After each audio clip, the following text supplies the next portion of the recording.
Graças a Deus. Deus é bom? Em todo tempo? Deus é bom. Graças a Deus. Pode acender a luz, minha querida. Sim.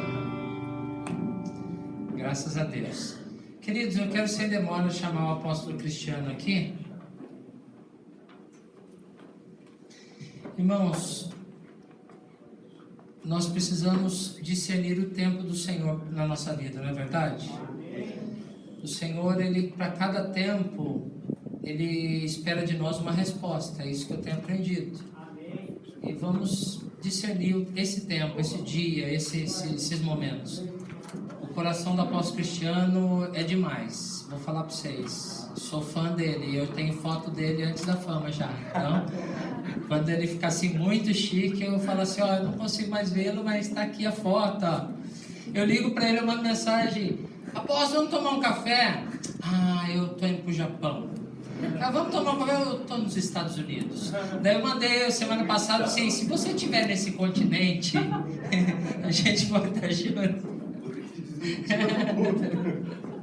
Brincadeira, queridos. O coração deles demais, pessoas simples demais da conta, amém? Vamos orar mais uma vez, declarar um tempo sobrenatural do Senhor sobre as nossas vidas. Espírito Santo,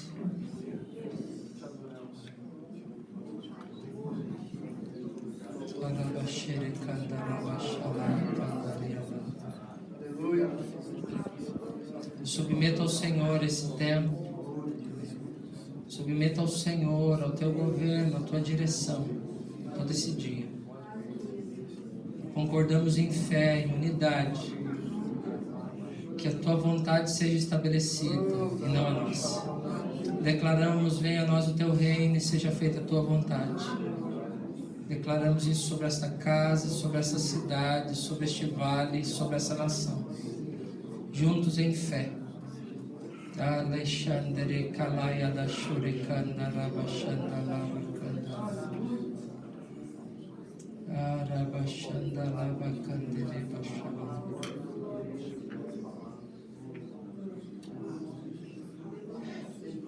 Obrigado, Senhor. Obrigado, Senhor. Obrigado, Senhor. Obrigado, Senhor. Estamos aqui dispostos a receber a tua graça.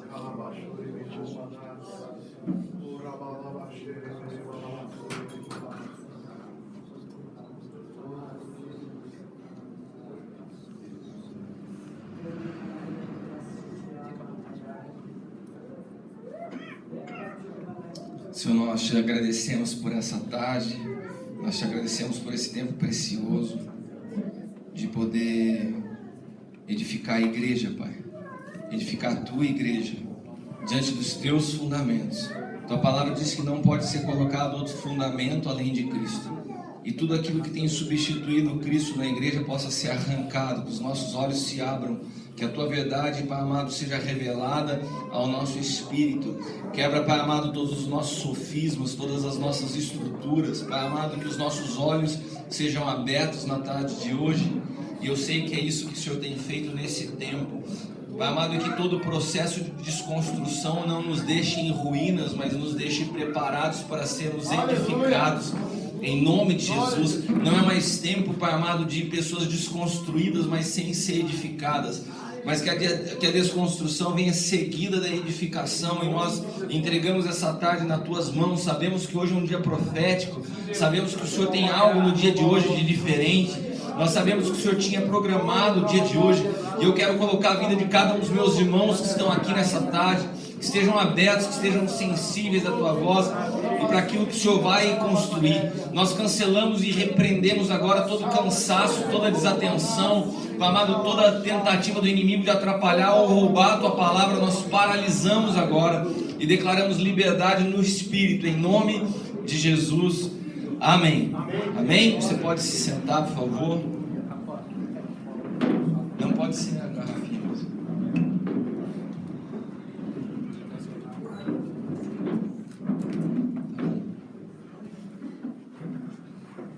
Paz do Senhor, meus irmãos, uma honra estar aqui com vocês hoje, servindo vocês.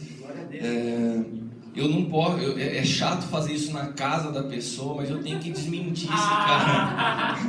Eu não vou te chamar de mentiroso do púlpito, que é muita... E ele me corrige. Esse cara, ele sabe que ele tem meu coração. Essa semana a gente foi tomar um café junto, ele me corrigiu. Falou assim: apóstolo, na última vez que eu fui lá na sua igreja, você estava muito bravo, cara.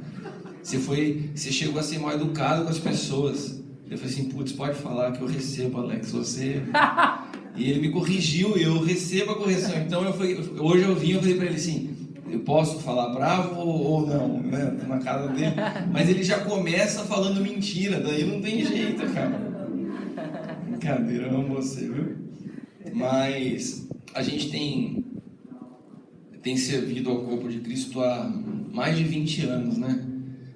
Não parece, mas o Paulo Ricardo já foi adolescente, eu já ministrei para ele, né, como adolescente. O tempo passa, né, irmãos? Apesar que agora, quando as pessoas olham, não sabe quem é mais velho. Você sabia, né? Tem gente que tem dúvida. Mas meu nome é Cristiano, eu tenho servido ao Senhor no corpo de Cristo com ofício de apóstolo já há mais de 10 anos, né? Como ministro há 15 anos.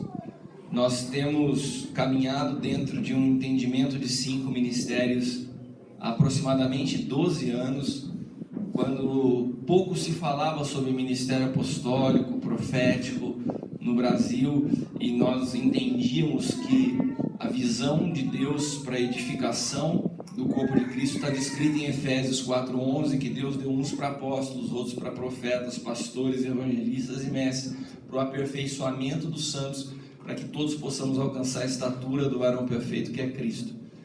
E quando nós entendemos isso, nós começamos a buscar nos alimentar de uma fonte correta, porque infelizmente muitas coisas chegam ao nosso país distorcidas da verdade. Então, se você olhar o ministério apostólico dentro do Brasil, hoje é uma bagunça. Você vê apóstolos de tudo quanto é maneira e falando coisas distintas demais uma das outras. Então, nós nos alimentamos até hoje, há mais de 10 anos, o nosso pai, o apóstolo L, do apóstolo John Eckhart, lá dos Estados Unidos, que é um dos caras responsáveis pela reforma apostólica nas últimas décadas, e da onde também foi formado o ministério profético da nossa casa. Eu sou nascido em Taubaté, né? Fiquei um tempo fora em Campinas, onde eu fiz faculdade de engenharia. Depois retornei para cá, sou casado com a Leila há 20 anos. Nós temos 2 filhos, o Caio, que está bem derrubado hoje, tem 14 anos, está com uma infecção, uma semana que ele falta na escola, está bem ruizinho, tadinho. Eu passei lá em casa agora para estar com eles, porque eu estava de manhã no café que vocês têm aqui, nós estávamos os nossos filhos, a gente chama de aljava, é o nosso café que é todo primeiro sábado do mês. Nós tivemos hoje um período muito especial. Essa manhã foi muito violenta no espírito, eu estou até agora embriagado do que aconteceu essa manhã. E eu até falei para o Alex, a minha vontade hoje, né? E à medida que eu estava falando, o Espírito Santo estava falando, não é minha, é a sua. O Senhor falou assim, não é a sua, é a minha também. Era que essa conferência 5 ela não seguisse exatamente a liturgia da conferência 5. Né? Nós temos 5 palavras que elas são ministradas normalmente em 2 ou 3 dias, e a gente vai fazer hoje um dia só. Mas ela tem uma sequência que eu não vou seguir essa sequência rigidamente como ela tem. Eu vou procurar estabelecer os fundamentos, mas a presença de Deus e o que Deus está fazendo nesses dias é tão pontual que eu não posso restringir a ação do Espírito Santo para cumprir uma liturgia de uma conferência. Então, à medida que o Senhor for me falando, eu quero ter a liberdade de compartilhar com vocês, se vocês me permitirem, amém? Amém. Vocês me dão permissão para isso? Amém. Então, como eu falei, como o meu filho não estava muito legal, eu fiz a palavra hoje de manhã lá no café, voltei para casa, almocei com eles e vim correndo para cá. Então a gente está na pegada, e hoje ainda tem Santa Ceia lá na igreja. Mas essa conferência, ela nasceu, nós estávamos numa convenção no Panamá, alguns anos atrás, e o Senhor me falou assim, é tempo de levar a igreja a uma maturidade. Eu ouvi o Senhor me falar isso, e eu falei, amém, Senhor, e qual o que eu posso fazer para contribuir com isso? E o Senhor me mostrou naquele momento a igreja no Brasil e muitas convenções, muitos eventos, as pessoas apaixonadas por uma boa música, por adoração, mas elas saíam daqueles ambientes da mesma maneira. Pessoas que estão há anos frequentando a igreja, pastores, há anos ouvindo palavras, e basicamente elas fluem em duas retas paralelas: ou muito movimento e pouca maturidade, ou muita estratégia humana, muito planejamento de crescimento para a igreja. Ou seja, a igreja do Brasil se tornou especializada em conhecer do cristianismo, mas desconhece de Cristo. São pessoas que há anos sabem tudo a respeito do cristianismo, como produzir igreja, como levar a igreja ao crescimento. As metodologias, as ferramentas são das mais diversas possíveis. O evangelho chegou numa classe social de pessoas cultas, intelectualmente inteligentes, que são preparadas para organizar, fazer planejamento, mas todo conhecimento humano não pode produzir vida no espírito. Então a igreja se aperfeiçoou em métodos, mas desconhece o Senhor da igreja, que é Cristo. Então o Senhor me falou assim: é necessário não mais estruturas humanas, é necessário mais do que conferências onde tragamos boas bandas de adoração, é necessário de fato conferências para a edificação da igreja. Amém. Então, naquele momento, quando o Senhor nos mostrou isso, Ele me falou de 3 conferências. Conferência 5, que ela tem o objetivo de orientar, de construir em nós o entendimento do que são os 5 ministérios. Porque apesar de muita gente falando de 5 ministérios, poucos são os ministérios que fluem integralmente nos 5 ministérios. Quer ver quantos pastores nós temos aqui que pastoreiam igrejas hoje? Levanta suas mãos. Levanta mais alto, irmão. Vocês estão com sono ainda do almoço? Estou vendo bastante gente aqui. Bom, de vocês que levantaram as mãos, quantos de vocês conhecem igrejas que tenham estabelecido dentro da igreja local apóstolos, profetas, pastores, evangelistas, um presbitério completo funcionando na prática como presbitério quíntuple? Quantos de vocês conhecem igrejas assim? Levante sua mão. Só a sua. De Deus. Não, mas fora o... Não, o que eu quero mostrar para vocês é a realidade que nós vivemos hoje como igreja no nosso país.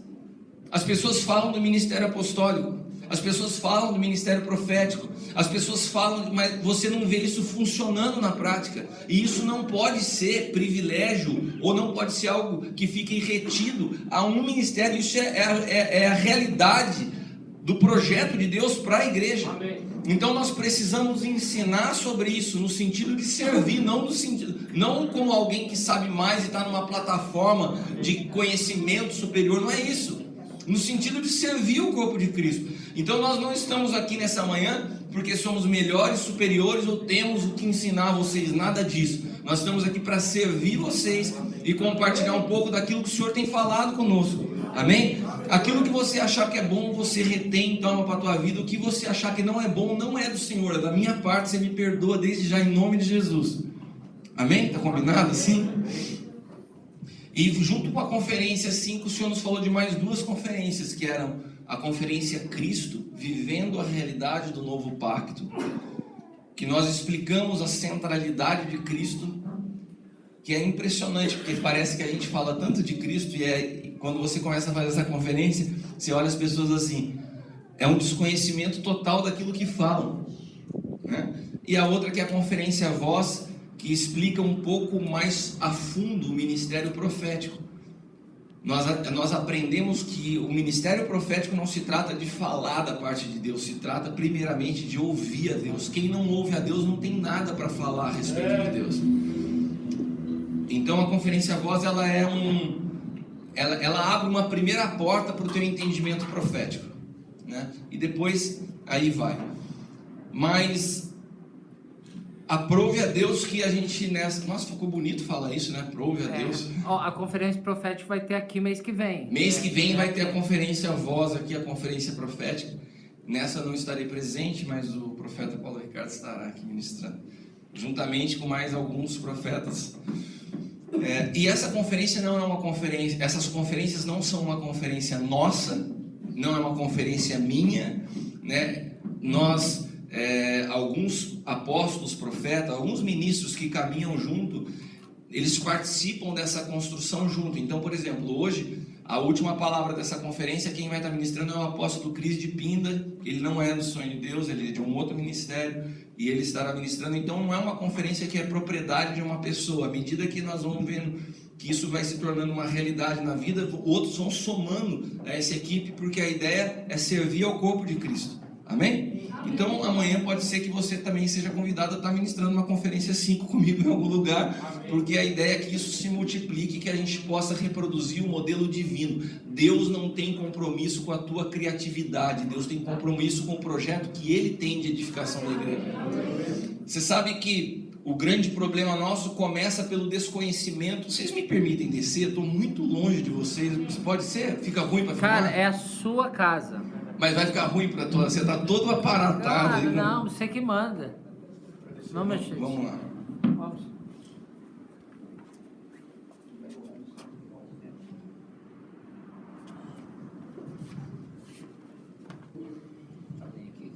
Perfeito.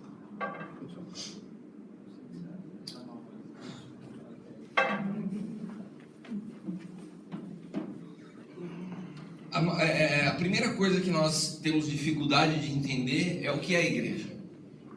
Pergunta para quem está do outro lado, fala, o que é a igreja?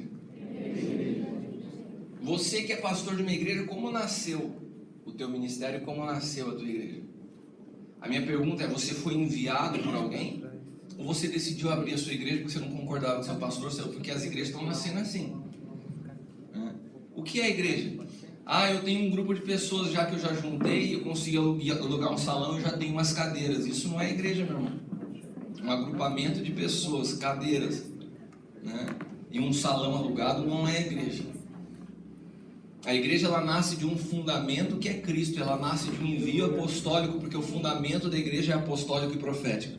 O Pai enviou o Filho enviou 12 apóstolos, e esses 12 apóstolos seguiram enviando outros apóstolos, até que todos cheguemos à estatura do varão perfeito. Então a igreja, ela nasceu do envio, e ela segue se multiplicando através do envio. Qualquer coisa que nasça fora de envio, não vem da parte de Deus. Então, quando nós começamos a conceber a igreja como um modelo divino, a primeira coisa que a gente tem que refletir é: o que eu vivo como igreja está alinhado a um modelo divino? Ou foi imaginação ou desconhecimento de uma pessoa? Não tem problema. Você pode estar a sua vida inteira genuinamente equivocado. Você pode ter passado grande parte da tua vida genuinamente equivocado, honestamente enganado. O problema é depois que você conhece a verdade, o que você faz com isso. Ou você continua sendo honesto, ou você vai passar a ser desonesto, porque a partir do momento que você conhece a verdade e não pratica, as coisas mudaram. Você pode estar honestamente enganado, ou você sai do engano, ou você se torna um desonesto, a partir do momento que você conhece a verdade. E a gente precisa entender que Deus, todos os momentos que Ele iniciou algo no Antigo Testamento, Ele apontava uma verdade futura em Cristo. Amém? Quantos entendem isso? Amém. Toda a verdade do Antigo Testamento apontava para uma verdade maior que se cumpriria em Cristo. E isso começa desde o Gênesis. Antes de eu entrar especificamente nas duas árvores que são destacadas em Gênesis, eu queria falar para vocês de alguns modelos que a igreja ela é representada no Antigo Testamento.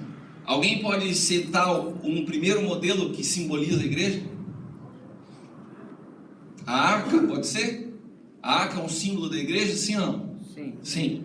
Se a arca é um símbolo da igreja, Noé acordou um dia e falou assim: eu vou construir uma arca, vem cá galera, junta esse material. Foi assim que começou a arca? Não. Quem deu o projeto da arca? Deus. Quem deu os materiais e as especificações da arca? Deus. Quem deu as dimensões precisas de como tinha que se construir a arca? Deus. Ele não deu a Noé a possibilidade de fazer do jeito dele. Você vai fazer exatamente o que eu te disser. Sim ou não? Sim.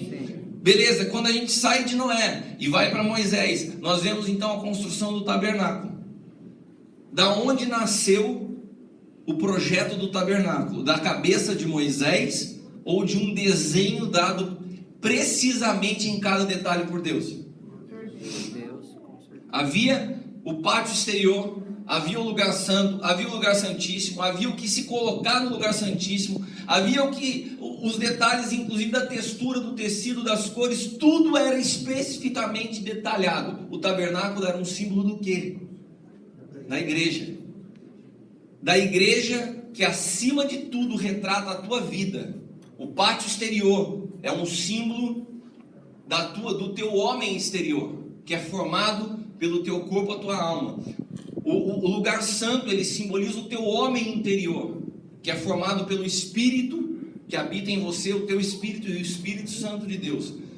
Naquele momento, o Santíssimo era um lugar inacessível, porque o Espírito de Deus não se misturava com o Espírito do homem.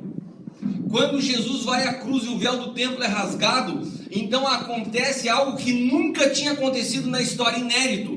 A separação que se tinha do Espírito de Deus do Espírito do homem não tem mais. O Espírito de Deus passa a se fundir com o Espírito do homem num só. Amém. E o que é isso? Essa é a oração que João nos descreve quando Jesus fala: eu não peço que os tire do mundo, mas que eles sejam um. O que é ser um para Deus?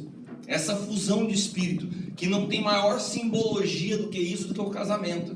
O que é o casamento? Deixará o homem, seu pai e sua mãe, e tornar-se-ão ambos uma só carne. Então todo o símbolo do tabernáculo apontava para uma realidade da igreja, e ele foi todo detalhado pelo Senhor.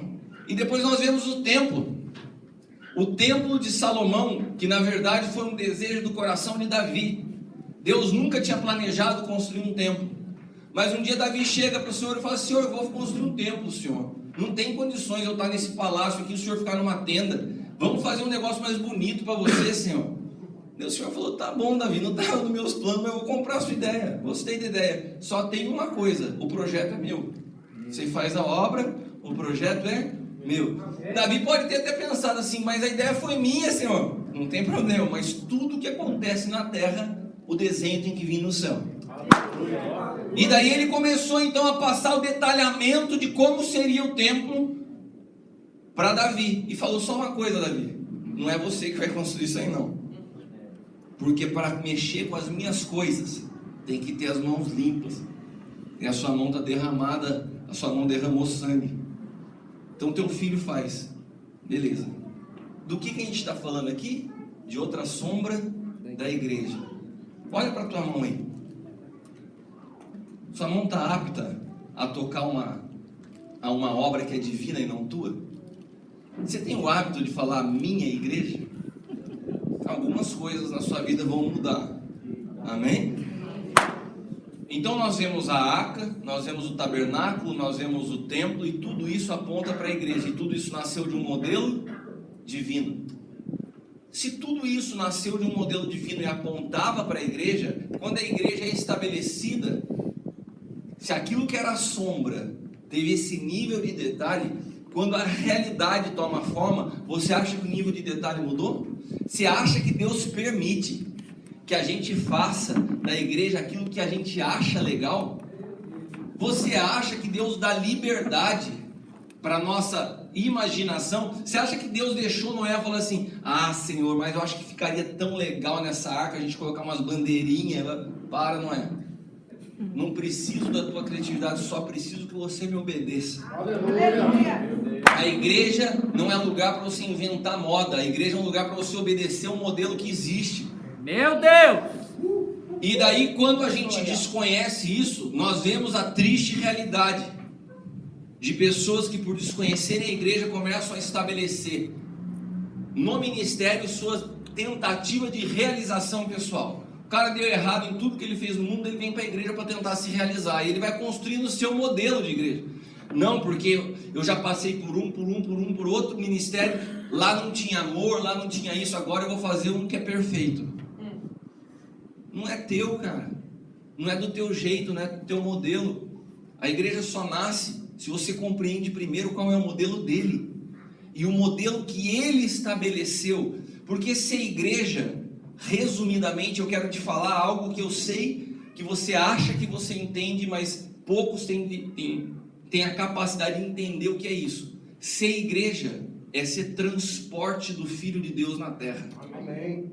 Ser igreja não é ser seguidor de Cristo, ser igreja é ser transporte de Cristo.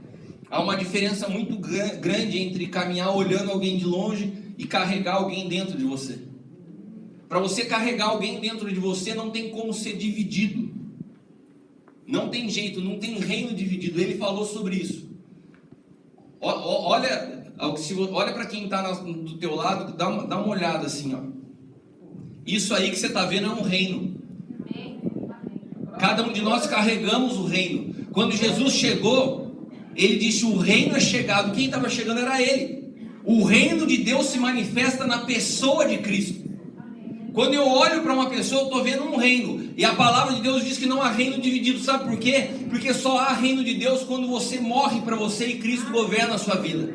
Não tem jeito de Cristo dividir espaço com você. Ou você sai de cena para ele assumir o controle, ou não tem reino de Deus através da sua vida fluindo. Tem vontade pessoal. Quando ele estabelece então a igreja, ele estabelece um modelo perfeito para a igreja. Assim como ele estabeleceu para a arca, para o tabernáculo e para o templo. Qual é o modelo? Está em Efésios capítulo 4, versículo 11. Alguém poderia ler para mim dos versículos 10 ao 13? Vamos ler a parte mais ampla. Existe uma regra da hermenêutica que quando nós queremos entender melhor o contexto do que a palavra está dizendo, a gente vai ampliando o espaço de busca e de pesquisa. Então, em vez de nós lermos isoladamente o versículo 11, vamos dar uma ampliada maior. Vamos ler do 10 ao 13. Quem já tem aberto e puder ler em voz alta para a gente, pode ler. Aquele que desceu é o mesmo que subiu acima dos céus, a fim de encher todas as coisas. E ele designou alguns para apóstolos, outros para profetas, outros para evangelistas e outros para pastores e mestres, com o fim de preparar os santos para a obra do ministério, para que o corpo de Cristo seja edificado, até que todos alcancemos a unidade da fé e do conhecimento do Filho de Deus, e cheguemos à maturidade, atingindo a medida de plenitude de Cristo. Amém. Nesse texto, faz dois parâmetros: meninos inconstantes e homens maduros, a estatura de Cristo. Para você levar alguém à estatura de Cristo, que é o projeto de Deus chamado igreja, ele dá o modelo. E depois esse modelo é bastante descrito por Paulo em todo o Novo Testamento, em todas as suas cartas, quais as funções dos 5 ministérios. Qual a função do apóstolo, qual a função do profeta, qual a função do pastor, do evangelista e do mestre. Isso não são títulos, e também não é o alvo da tua vida. Se você almeja, agora eu cheguei no ápice da minha carreira cristã, eu virei apóstolo. Meu irmão, você não entendeu nada. Porque quando você se torna apóstolo, você não chegou a lugar nenhum, você desceu mais para baixo do que você podia imaginar. O ministério apostólico, o próprio Paulo chama do lixo desse mundo. Então, se você quer vir ao lixo, bem-vindo ao mundo apostólico. Chama aqueles que são nada, aqueles que não são, que são escolhidos só para confundir os que são.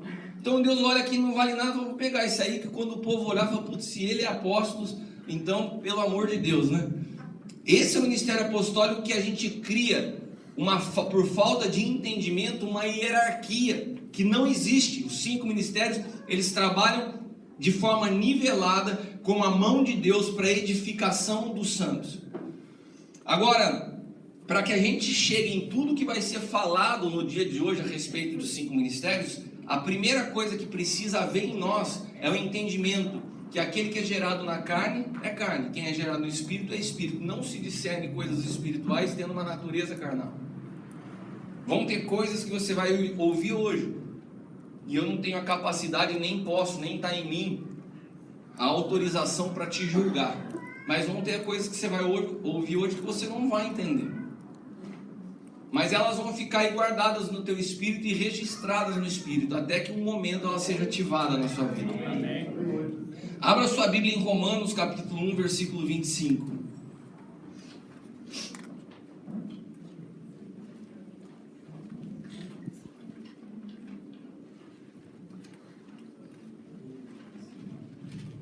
Romanos 1:25. Trocaram a verdade de Deus pela mentira, e adoraram e serviram as coisas e seres criados em lugar do Criador, que é bendito para sempre. Amém.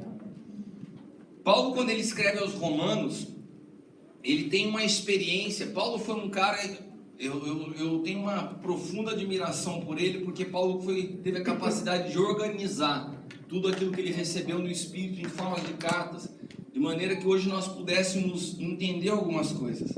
Quando Paulo fala que trocaram a verdade de Deus pela mentira, Paulo não está falando aqui de dois pensamentos opostos. Paulo não está falando de dois tipos de palavras distintas. Paulo não está falando de alguém que fala algo que é genuíno e de alguém que fala algo equivocado. Não, nós não estamos falando de pensamentos, nós estamos falando aqui de duas pessoas. Repita comigo, a verdade é uma pessoa. E a mentira é uma outra pessoa. Quando Paulo fala trocaram a verdade de Deus pela mentira, ele falou assim, escolheram uma pessoa no lugar da outra. Paulo está tendo uma revelação de algo que aconteceu na história milhares de anos antes dele escrever essa carta. Paulo está tendo uma revelação do que aconteceu no Éden. Porque no Éden, o homem teve a capacidade e teve a responsabilidade de fazer uma escolha. E naquele momento ele tinha a possibilidade de definir qual a natureza que ia governá-lo a partir de então. O homem foi criado por Deus, a sua imagem, sua semelhança, e naquele jardim foi colocado juntamente com o homem, além de milhares de árvores, duas árvores que simbolizavam duas naturezas, duas cargas genéticas, duas composições que iam tocar toda a humanidade. Preste atenção, a decisão do homem tocaria toda a humanidade. Eu falei a decisão do homem, não a decisão da mulher. Aqui já tem algo a respeito de sacerdócio. Quando eu tomo uma decisão errada na minha vida, é diferente de quando a minha mulher toma uma decisão errada na vida dela. Minha esposa pode tomar decisões equivocadas, que não me atingem. Mas as minhas decisões equivocadas fatalmente vão atingir as dela. Porque Deus respeita algo chamado sacerdócio. Se você abrir a sua Bíblia em Gênesis, quando Eva come do fruto, não aconteceu absolutamente nada. Satanás conseguiu seduzir a mulher e ela comeu do fruto e não aconteceu nada. Mas depois que ela comeu, ela deu ao seu marido. E quando ele abriu-se os olhos de ambos e viram que estavam nus. Por quê? Porque o sacerdócio e todo o comando de governo sobre a terra foi dado ao homem, não à mulher.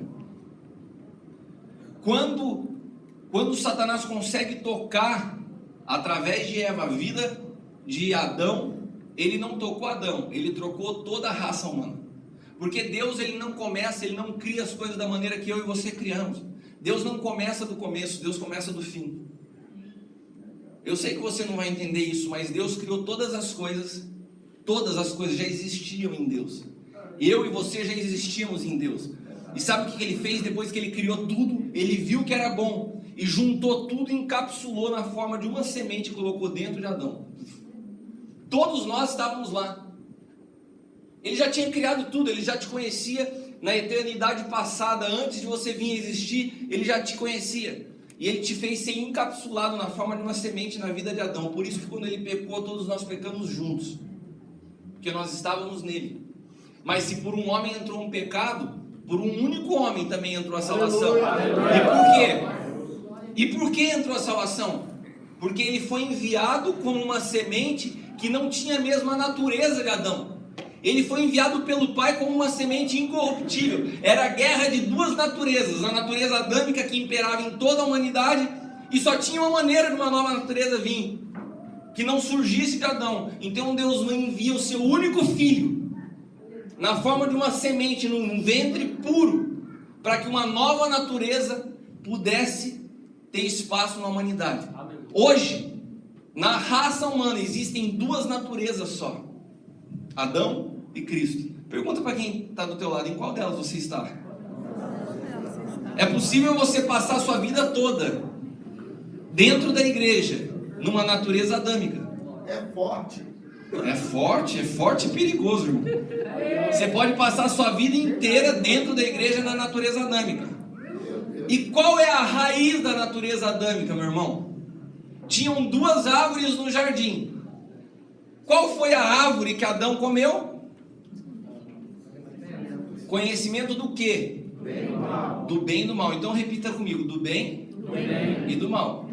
Do mal, e do bem. Tinha coisa boa no conhecimento? Tinha. É possível fazer coisa boa na árvore errada? É. Agora tinha uma outra árvore lá. Qual era a outra árvore que estava lá? A árvore da vida. Alguém certa vez disse, e nunca mais ninguém pode dizer e repetir a mesma coisa que ele disse: eu sou o caminho, eu sou a verdade e eu sou a vida. Quando a gente vê aquela árvore plantada lá no Éden falando assim, árvore da vida, ela aponta para quem? Para Cristo. Ela é uma pessoa.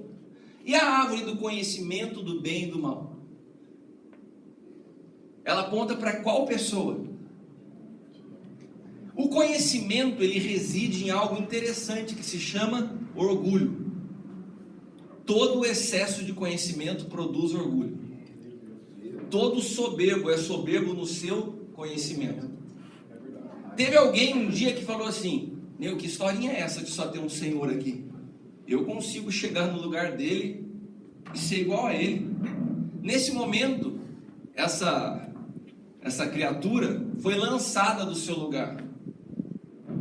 Ela foi lançada porque no seu conhecimento, a soberba faz com que você se torne individualista e egoísta. Você já não tem mais uma visão coletiva. E não tem como ser igreja sem uma visão de nós. Se você tem sua vida centrada no eu já te aponto qual a natureza você está enraizado. E esse cara, quando ele tem essa visão egoísta e individualista da vida, ele é lançado. E ele é lançado no formato de uma árvore, que apontava uma natureza. Então no Éden, Deus deixou um ambiente totalmente preparado para o homem, para que o projeto dele se cumprisse integralmente na vida do homem. Qual era o projeto de Deus desde o princípio para se cumprir integralmente na vida do homem? Que o homem fosse alguém que comesse de Cristo. Nosso alimento, nossa bebida, nossa própria vida. Amém. A árvore da vida simbolizava a Cristo. Mas o homem escolhe a árvore do conhecimento do bem e do mal. Se em Cristo está a verdade, no conhecimento do bem e do mal tem o quê? A mentira. Quem é o pai da mentira? Então, quando eu falo que a verdade e a mentira são duas pessoas, quem é a verdade? Quem é a mentira? Não é Jesus. A verdade, existe uma diferença que nós precisamos entender nessa manhã, nessa tarde. Jesus é uma pessoa, Cristo é outra pessoa. Não briga comigo, só espera, depois a gente vai entender. Quando nós falamos de Jesus, nós falamos de alguém. Quando nós falamos de Cristo, nós falamos de um outro alguém. Jesus foi o receptáculo natural para receber algo divino. Jesus foi o homem que recebeu a Cristo.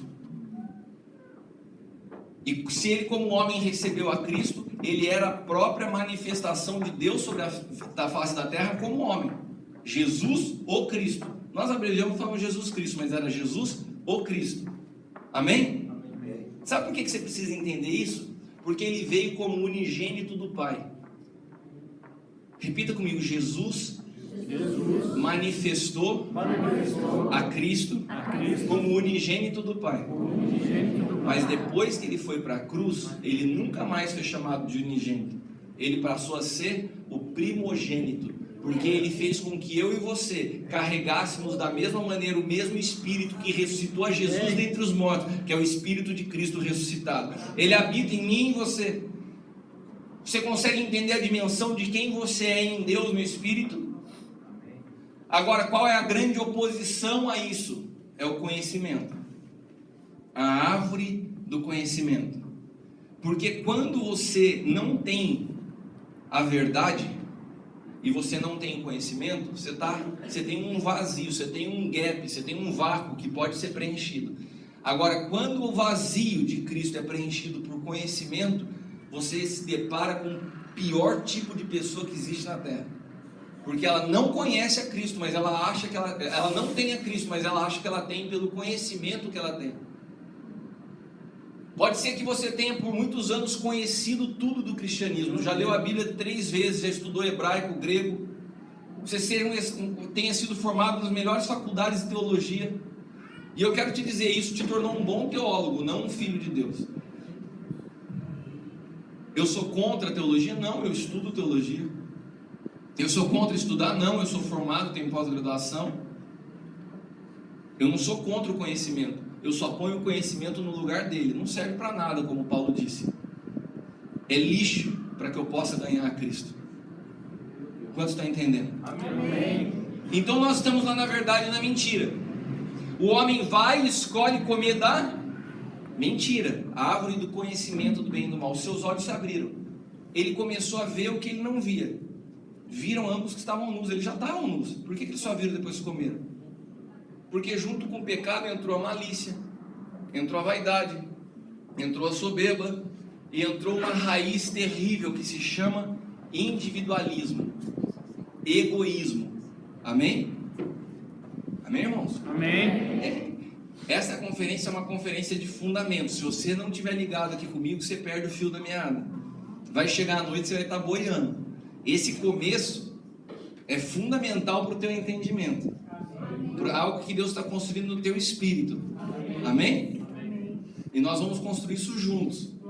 Sabe por quê? Porque a palavra de Deus diz que em 2 Coríntios 3,16, que Ele nos fez ministros competentes do novo pacto, não da letra, mas do espírito, porque a letra mata e o espírito vivifica. E quando nós chegássemos nesse momento, nós não precisaríamos ensinar uns aos outros, porque nós já teríamos tudo dentro de nós. O que eu estou fazendo não é te ensinando algo, já está em você, eu só estou ativando algo na tua vida. Então você tem que estar ligado, porque você fala assim, cara, é muito complexo para entender, não é, já está tudo dentro de você. Eu só estou ativando isso hoje. Amém? Só estou abrindo a comporta. Vai começar a fluir um rio da tua vida. Vai começar a fluir um rio da tua vida. Você vai ver que tudo vai começar a fazer sentido. Sabe o que eu tenho mais visto hoje, irmãos? Eu tenho cuidado de muitos pastores. Tenho servido a muitos pastores. E eu tenho cuidado de muito pastor morrendo. Muito pastor doente. Muito pastor em depressão. Muita esposa de pastor com síndrome do pânico. Muitas pessoas à beira da separação. Pastores que já não se deitam com as suas esposas há mais de 60 dias. Estão ministrando nos cultos, esses caras nesse estado. Seus filhos já não têm mais diálogo dentro de casa. Mas eles são profundos conhecedores da Bíblia, do cristianismo. Mas eles não carregam a vida de Cristo. E eu quero te dizer algo. Você pode viver essa mentira durante muito tempo na sua vida, enganando e sendo enganado, até que um dia mal chegue sobre você, porque se não chegou, vai chegar. Todos nós passamos por processos na nossa vida. Esses processos, eles ativam em nós a Cristo. Nós sempre vamos precisar de uma ferramenta externa para rasgar o homem exterior e manifestar o homem interior. Você pode dar o nome de cruz, você pode dar o nome que você quiser, mas todos nós precisamos. E quando chega esse dia, se você não está em Cristo, você não segura a onda. Você pode estar dentro da igreja, você pode ser o pastor da igreja, você pode ser o apóstolo, o papa do evangelho. Se você não tiver a Cristo, nenhum conhecimento humano te sustenta no dia mau. E o que nós temos visto são pastores que entraram no piloto automático da sua vida, tem já as suas pregações, porque hoje não é... Meu irmão, não se iluda quando a sua pregação é boa, o povo te aplaude, passa a mão na sua escola e fala, que palavra, cara. Hoje em dia qualquer um vê uma mensagem no YouTube e reproduz. Agora, reproduzir palavra qualquer um faz, mas manifestar a vida só quem carrega a Cristo. Glória a Deus. E quando você manifesta a vida, você não está preocupado com tapinha nas costas. Você fala o que Deus quer que seja falado. E a recompensa que você tem é dele. E não importa se o pessoal chora, ri, vai embora no meio da tua palavra. Glória a Deus. Você só tem um compromisso com a verdade, porque você vive a verdade, você se alimenta da vida e não da árvore do conhecimento. Mas a árvore do conhecimento, quando você se alimenta dela, ela se torna a sua natureza, ela produz uma visão mentirosa das coisas.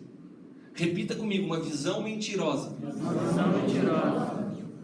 Quando nós temos uma visão mentirosa, você vê algo que não é realidade, é uma utopia. Adão começou a ver algo que não era real, que foi distorcido pela natureza na qual ele caiu. Mas Deus não retirou de Adão o comando que ele tinha dado a Adão. Qual foi o comando que ele deu? Encha, multiplique, expanda, que possa dominar sobre toda a terra e dê nome a todas as coisas. Adão seguiu multiplicando, Adão seguiu crescendo e Adão seguiu dando nome, mesmo depois dos seus olhos terem sido abertos. Qual é o grande problema de Adão seguir dando nome? Porque dar nome é mais do que chamar, você vai ser macaco, você vai ser girafa, você vai ser elefante, você tem cara de elefante, você vai ser cavalo. Não era isso. Dar nome era mais do que falar isso para os animaizinhos, era dar destino, era posicionar, era ser pai. Nós vamos falar de paternidade hoje, que é muito diferente do paternalismo, e você vai ver a responsabilidade que é ser pai, porque pessoas despreparadas estão se tornando pais, e quando você é pai antes do tempo, você não dá destino, você se torna amiguinho. Você já viu um moleque de 14 anos, já está preparado para gerar uma criança, mas é um desastre um pai de 14 anos. Está acontecendo isso numa realidade espiritual. Meninos querendo ser pais antes do tempo, isso produz morte. Não tenha pressa para querer ser pai. A paternidade é uma dádiva divina e não uma escolha humana. Isso tanto no natural como no espiritual. Mas vamos voltar para a verdade e para a mentira. Então você se alimentou de uma natureza que distorceu a tua visão e seguiu dando nome através dessa visão distorcida. O que acontece quando você, com uma visão distorcida, continua a obra que te foi confiada? O que você está dando nome passa a ser uma mentira, que você está vendo errado, você deu o nome errado. Por exemplo, vamos esquecer os animaizinhos, gente. Vamos parar de fantasiar. Vamos falar algumas coisas que nós carregamos dentro da natureza adâmica, que foram dadas nomes dessa forma. Como você definiria a palavra bom? O que é bom para você? Quem te ensinou o que é bom? Nós estamos falando de palavras. Alguém certa vez falou, isso é bom. Começou isso numa natureza lá atrás, uma natureza caída. Certa vez alguém chegou a Jesus e falou assim, bom mestre. Ele falou, não me chama de bom. Você nem sabe o que você está falando. Não usa essa definição equivocada de bom, que você está falando de uma raiz adâmica para se referir a mim. O que é bom para você? Dentro de uma natureza caída, bom para mim, bom é aquilo que me produz bem. Então, se eu te corrijo, se eu te dou uma palavra dura, você vai falar, você é mau. Não sou mau, eu sou bom. Eu estou te levando a um propósito. Ah, não, mas bom para mim é quem me trata bem. Foi quem te ensinou isso? Adão deu nome a bom dessa forma. Não é assim que Deus vê bom. Sabe por quê? Se você não redime algumas palavras, se você não entende algumas palavras através de uma visão correta na natureza de Cristo, você nunca vai conseguir entender a mente de Deus. Quando Ele te leva para o processo, você fala assim, cadê Deus? Que Deus bom é esse? E Ele está te conduzindo por um processo, por um propósito. Ele não tem compromisso com os teus arrepios, com os teus sentimentos, com a tua alma, mas com o teu espírito, para que o seu espírito alcance a estatura de Cristo. Aleluia. Aleluia. Então, o bom entrou para dentro da igreja. Nosso pastor tal é tão bom. Por que ele é tão bom? Ah, ele vai tomar café na nossa casa. Quem disse que isso é bom? Está te dando prejuízo, pô. Meu Deus. O que é verdadeiro? Outra definição de palavra que a gente tem. O que é verdadeiro? Verdadeiro é algo que eu quero que seja real para mim.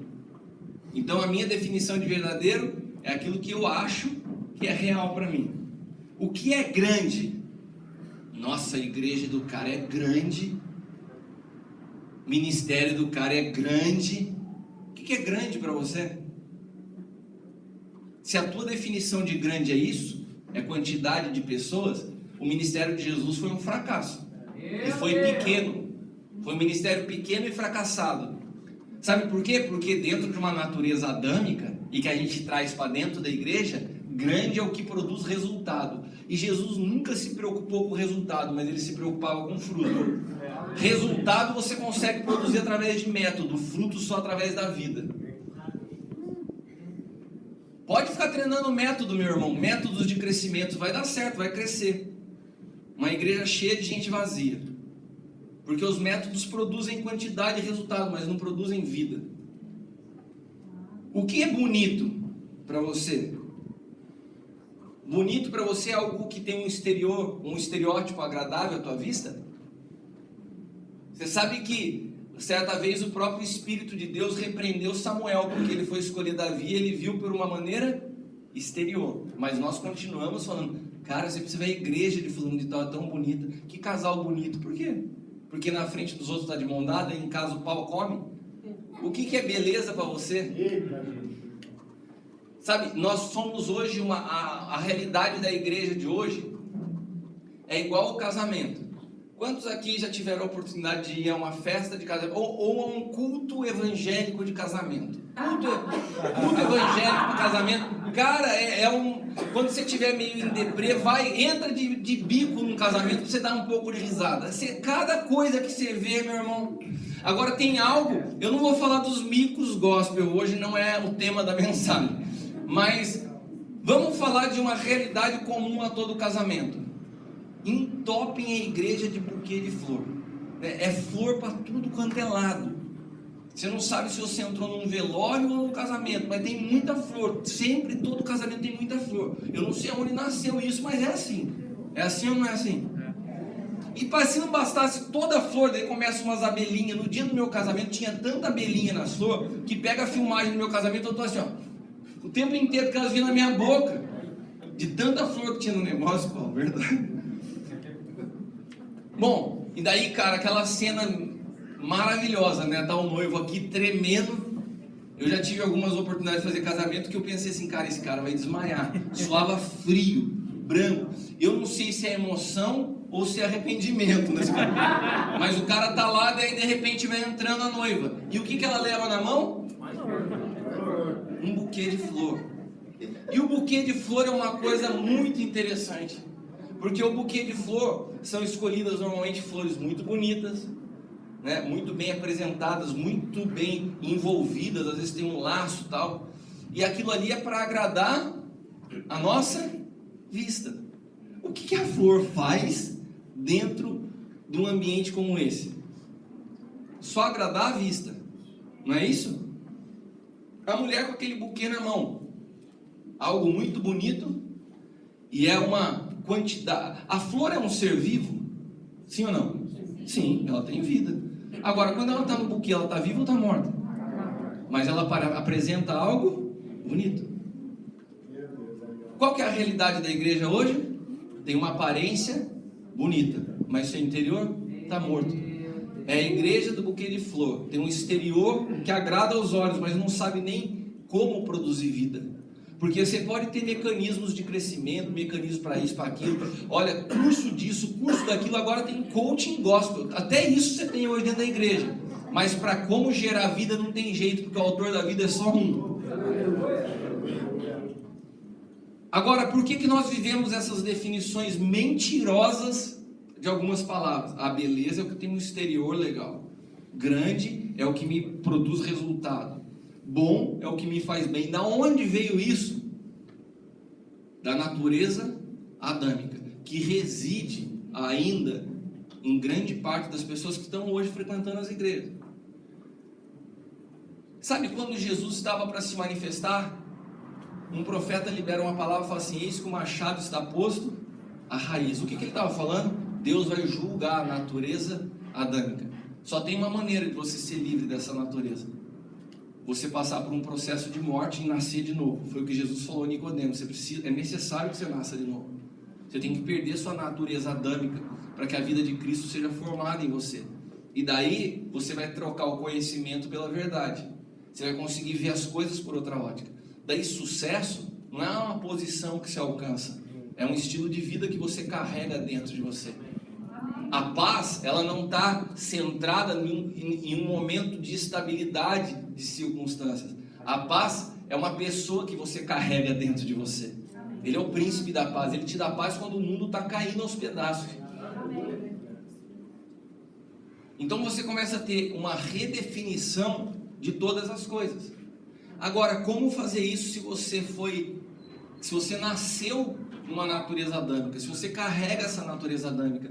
Como que você explica a verdade para alguém que está com essa natureza e vivendo a realidade da igreja debaixo de uma natureza mentirosa? Eu faço um trabalho no presídio, mensalmente eu tenho ido visitar alguns pastores e teve uma vez que eu fui, que tem um pastor que é um filho nosso lá de Caçapava, que me pediu: apóstolo, posso ir com você? Eu falei: lógico, vamos lá junto. Ele falou assim: tem um filho de uma amiga minha que foi preso, e você consegue acesso para a gente falar com ele? Eu falei: vou tentar. E o diretor do presídio acabou desenvolvendo uma amizade com a gente. Eu liguei para ele e falei: dá para falar com ele? Então, dá sim, vamos lá. Daí eu estava lá na igreja, ali no Sonho de Deus. Ele veio de Caçapava. Ele falou assim: o meu carro já está parado aqui, vamos no meu carro. Daí eu achei meu carro, fui no carro dele. Ele foi dirigindo, a gente foi conversando. Chegou lá no CDP, ali na Estrada de Pina, casa de detenção provisória. Daí, quando ele nunca tinha ido, a gente estava no acostamento do lado direito, indo para a Pina da pista. Ele falou assim: onde eu paro o carro, apóstolo? Eu falei: pode parar do lado de lá. Tinha alguns carros parados. Ele falou: onde eu paro? Eu falei assim: pode parar ali do lado daquele carro vermelho. Ele ficou olhando com uma carinha assim para mim. Eu falei: do lado do carro vermelho, irmão. Ele parou, olhou assim para mim de novo. Eu falei: irmão, você não ouviu do lado do carro vermelho ali? Ele falou: sou daltônico, apóstolo. Eu falei: você nunca me falou isso, cara. Ele falou assim: eu nunca falei porque você nunca perguntou, a gente não tá entrando nesse assunto. E eu comecei a rachar de rir, cara. Só tinha um carro vermelho, o outro era branco, o outro era azul, e o cara olhava e não conseguia ver o vermelho do branco. Eu falei: você tá brincando que você não sabe qual que é o vermelho? Ele falou: não sei, cara. O vermelho é o primeiro aqui, pode parar do lado desse aqui, ó, do Uno. Ficou melhor para você? Ele falou: agora sim. Depois parou o carro. Sabe, a sensação que eu tenho quando a gente ministra algumas palavras é exatamente isso, que as pessoas estão olhando com uma cara assim: o que ele está falando? O que é isso? Porque não tem como. Quem é natural não pode discernir as coisas do Espírito. A natureza adâmica, ela não consegue compreender assuntos espirituais. Meu irmão, não adianta você ficar querendo discipular crente carnal na sua igreja. Sabe, é uma perda de tempo, é um desgaste, não vai levar a lugar nenhum. Você colocar uma camisa de força no pecado, o pecado não se trata podando fruto, tem que arrancar a raiz. E a raiz é a raiz adâmica. Aleluia! Glória a Deus! Então, quando a nossa visão ela é distorcida, né, como que você explica para um cara que viu a vida inteira de forma daltônica o que é vermelho? Como, eu vou falar assim: vem cá, ele chama o pastor Hugo. Já entreguei ele algumas vezes e entrego de novo, né? Falei: Hugo, vamos lá, deixa eu te explicar o que é vermelho, cara. O vermelho não é, aquele lá é branco, cara. O vermelho é mais escuro. Ah, então eu já sei, deixa eu escolher aqui. Daí o cara vai e pega no azul. Falei: não é isso, cara. Vermelho não é isso. O vermelho, ele sai um pouco desse azul que você escolheu e do banco. O vermelho é isso. Daí ele vai e volta pro verde. Eu falei: não, cara, é impossível você ensinar para alguém que viu a vida inteira de uma forma a ver de outra. Sabe o que eu quero te dizer hoje, meu irmão? Que eu sei que para alguns de vocês vai ser difícil de digerir o que eu estou falando. Porque você viu o evangelho durante muito tempo de uma maneira, concebida numa natureza errada, e você estava genuinamente equivocado. Você foi genuíno em tudo que você fez, mas você estava enganado, eu sinto lhe dizer, ou tenho o privilégio de te dizer. E quando você descobre a verdade, você só tem uma opção. E eu quero te dizer algo violento nessa tarde. Alguns homens de Deus nessa nação estão se deparando com a verdade. Mas quando eles se deparam com a estrutura e com o império que construíram, eles olham a verdade e olham o que eles possuíram. Eles olham a verdade, como aquele jovem rico, e olham tudo que eles possuíam. Sabe o que eles falam? Eu prefiro ficar com tudo que eu construí. Eu não sei se eu tenho algum pastor aqui que construiu algum império. Pode ser que você tenha chegado até aqui e esteja se sentindo frustrado, porque o teu ministério tem uma meia dúzia de gato pingado, tem pouca gente, você não está achando que você está bombando. Eu quero te dizer uma coisa, seja feliz, porque hoje você tem liberdade para romper com tudo de errado na tua vida. Porque esses impérios acabam se tornando um peso pelo qual te impedem de tomar uma decisão. E hoje você é livre para sair daqui e falar assim: eu estava equivocado e agora eu conheço a verdade. Aleluia! E você não conhece a verdade porque eu estou te falando a verdade. Essa verdade já habita em você, eu só estou ativando isso. Eu não sou melhor que você não, meu irmão. Eu me deparei com essa verdade ao longo do meu ministério também. Eu quero que você entenda isso. Do mesmo jeito que você está sendo desperto para algo, você também vai ser um agente para despertar outros. Amém. Porque nós só vamos produzir transformação na face da terra quando a igreja manifestar a Cristo e não suas vontades pessoais. Amém. A revolução ou o avivamento que virá sobre a face da terra não é de um cara famoso, de um ministério grande. Vão ser de pessoas desconhecidas. São homens sem cabeça, porque o cabeça é Cristo. Aleluia. Então eu não tenho necessidade de aparecer e de se promover. Quem promove a si mesmo está debaixo de uma natureza babilônica, porque quando nasceu Babel, os homens falaram assim: vamos criar uma torre para que o nosso nome seja conhecido em toda a terra. Se você quer que o seu nome seja conhecido, você está debaixo do espírito babilônico, não tem nada de Deus nisso, porque a promoção de Deus não depende do teu trabalho.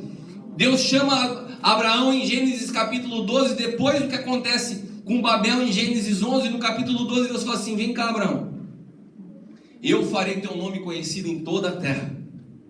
Quando Deus quer promover o homem, Ele chama aquele que está escondido atrás das malhadas de ovelha e faz se colocar como rei num palácio. Ele tira um cara que está numa caverna, só com endividado, arrebentado, e fala assim: você vai ser rei. E Ele pega o cara que está no palácio, achando que está arrebentando, dá um na caverna, com um montão de gente problemática e endividada, mas Deus estava com ele. Mas tem um outro no palácio. Na visão mentirosa de sucesso, Saul estava no sucesso, mas na companhia do capeta. A pergunta que o Senhor te faz hoje: você prefere estar na caverna com Deus ou no palácio com o capeta? Tem gente que está mais preocupado em construir império do que Cristo seja construído em sua vida. Hoje você precisa que os seus olhos sejam abertos. Aleluia. Verdade e mentira. Entender o que é verdade e o que é mentira vai te fazer ler a Bíblia. E você vai falar assim: caramba, nunca vi esse versículo aqui. Parece que eu nunca tinha visto isso. Os teus olhos se abrem, porque você vai ler pelo Espírito, não mais com uma mente que acha que conhece todas as coisas. E quando nós não temos conhecimento de Cristo, mas sim de regras de cristianismo, a gente comete erros básicos na fé cristã. A gente entende só Jesus como Salvador, a gente limita Jesus à salvação. Por quê? Porque nós desconhecemos Ele como verdade e como caminho. A gente conhece Ele como alfa e ômega. Um dia eu entreguei minha vida a Jesus, um dia eu vou morar com Ele no céu, mas a gente não sabe o que é desfrutar dele a cada dia. Você não sabe desfrutar dele no meio da prova.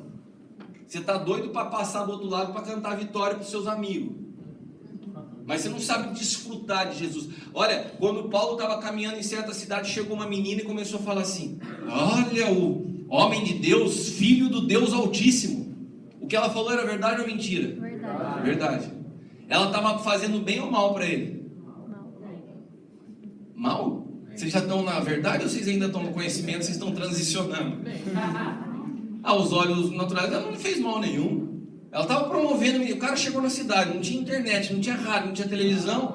Ela fez uma propaganda gratuita. Aquela mulher era conhecida na cidade. Ela era uma adivinha. Ela tinha um certo respeito na cidade. E aquela mulher usa a sua influência para promover Paulo. Estratégia pura de marketing. É um filho do Deus Altíssimo, é um homem de Deus. Ela falou uma coisa que era verdadeira, ela produziu aparentemente bem, mas Paulo repreende ela e fala assim: sai fora, capeta. Quando Paulo faz isso, ele comprou uma briga. Diz a palavra que ele foi preso. Alguém poderia olhar e falar assim, como esse Paulo mal educado, grosseiro, viu? Semeou isso, agora colheu, está na prisão. Você acha que o que aconteceu com Paulo foi vontade de Deus ou do diabo? Lógico que foi de Deus. Deus é bom. Deus é bom. A promoção daquela mulher foi de Deus ou do diabo? Foi do diabo. Você entende que muitas vezes o diabo não vai poder parar o que Deus tem na tua vida. E se ele não te para, ele te impulsiona. Ele tenta te promover. Paulo falou assim, na minha vida não, cão, você não vai me promover. E hoje nós estamos numa geração que a única coisa que quer é promoção. Eu quero que o meu ministério seja conhecido. Eu quero a tua estratégia de crescimento. Eu quero que você me ensine como... Não, meu irmão. Sabe, vão ter alguns momentos que a gente vai estar falando assim, arreda-te de mim, Satanás. Eu prefiro estar na caverna, sendo processado para que Cristo seja formado em mim, do que estar num palácio na companhia do capeta e tendo o aplauso e o sucesso aos olhos do mundo. Quantos estão entendendo o que eu estou falando? Amém. Então a gente entende as coisas de forma distorcida. A gente começa a entender. Vamos lá, vamos falar de coisas básicas na visão da natureza adâmica. Santificação. O que é para você um processo de santificação? O que é ser santo?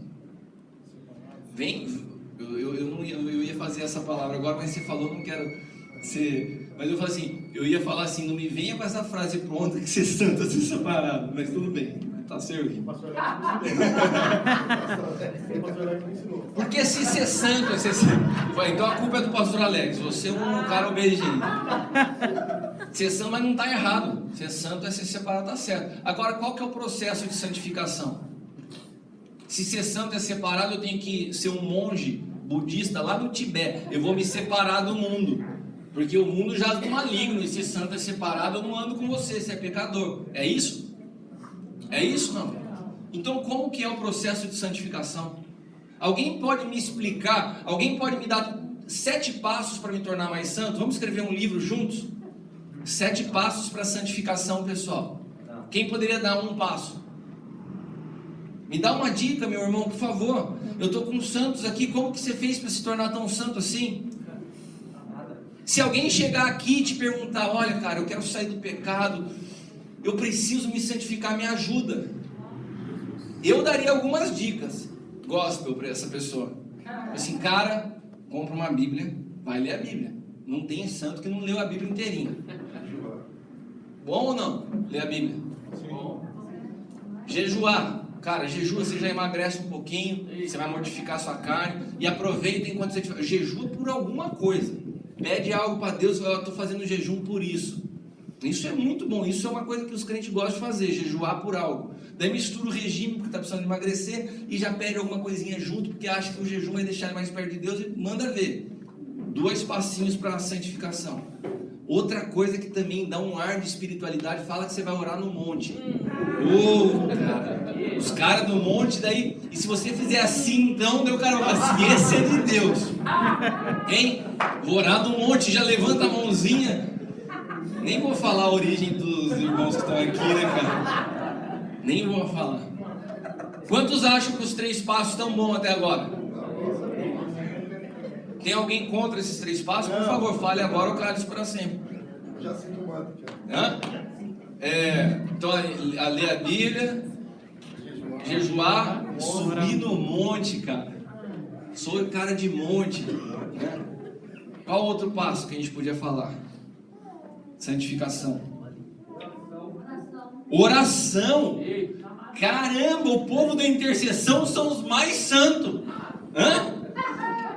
O povo da intercessão, você falou que você é da intercessão, eu olho já para você e falo assim, mistério, né? Cara da intercessão. Então a gente está falando de 4 passos fortes aí.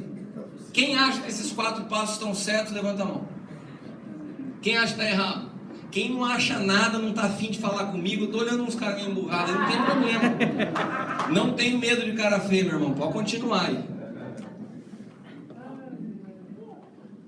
O que eu quero te dizer, essas 4 coisas que eu citei, não tem nada demais nisso. A gente deve ler a Bíblia, é importante que a gente jejue, Se você quiser ir orar no monte, eu gosto de orar no monte do travesseiro da minha casa. Você pode ir no monte, você só vai se cansar mais que eu, mas tá valendo. Pode ir, tem gente que gosta, né? Qual o problema de você orar no monte, orar na sua casa? Pode orar onde você quiser, né? Ler a Bíblia, orar, ir no monte, todas essas coisas são boas, mas nenhuma dessas coisas pode produzir santificação na sua vida. Verdade.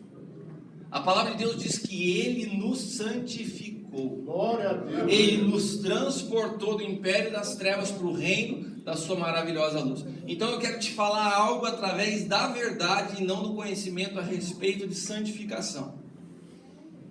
Antes de você conhecer a Cristo, imagina que o teu espírito, ele estava extinto. A palavra correta no hebraico é extinto. Por isso que a Bíblia fala, não extingais o espírito. O que é extinguir? Ela vem da mesma palavra, da mesma raiz, a palavra extintor. Você não arranca o espírito, mas você pode dar uma apagada nele. O seu espírito estava extinto.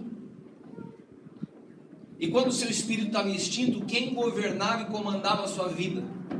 Sua alma. A sua alma então estava mergulhada num mar de lama. E você foi recebendo várias coisas e informações que foram se enraizando na sua alma ao longo da vida. Sim ou não? Sim. Vamos imaginar que todas essas coisas ruins é de fato um mar de lama. E a sua alma é uma esponja. Tá fácil de ilustrar? Você está conseguindo acompanhar comigo? Você é uma esponja e tem um mar de lama que são todas as coisas horríveis que você fez antes de Jesus. E você estava mergulhado lá. O processo de santificação é o seguinte: no dia que você entregou sua vida a Cristo, Jesus arrancou a sua alma desse mar de lama e mergulhou você num rio de água viva. Instantaneamente você foi santificado. Isso quer dizer que acabou? Não, o processo de santificação ele é instantâneo e progressivo. Por quê?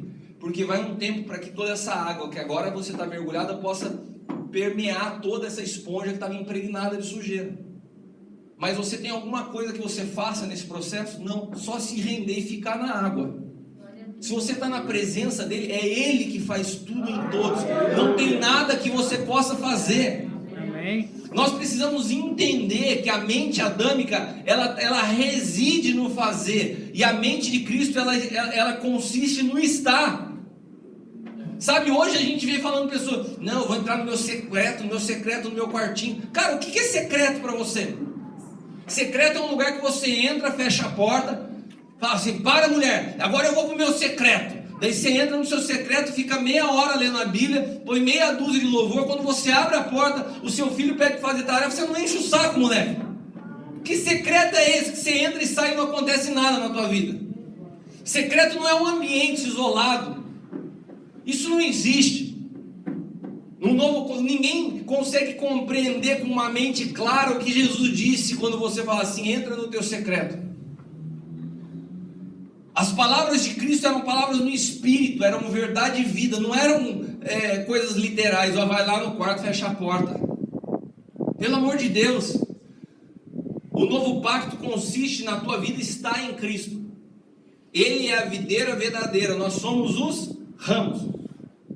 A grande diferença de alguém que está em Cristo, de alguém que fica buscando momentos com Cristo, é que quem está em Cristo foi enxertado nele. A vida dele flui sobre a tua vida constantemente, independente de onde você está. Quem está fora dele tem momentos de prazer. Deixa eu encostar um pouquinho na ponta, na orla do manto da sua veste. Aleluia, irmão. Isso aí você está fora, você tocou, você sente isso. Agora, se eu estou nele, eu estou no banheiro, eu estou passeando com um cachorro, eu estou na rua, eu acordei, eu levantei, eu estou com ele o tempo inteiro. Amém. E daí a gente não consegue distinguir o que é ser espiritual, porque a nossa visão de santificação está distorcida. Daí eu pergunto para você, o que é mais espiritual? Você passear com o seu cachorro de manhã ou você vir na conferência 5 agora à tarde? Qual das duas ações é mais espiritual?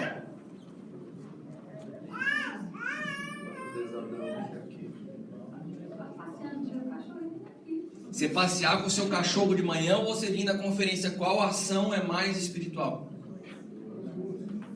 As duas. Você acha que passear o cachorro é a mesma coisa que você vir numa conferência?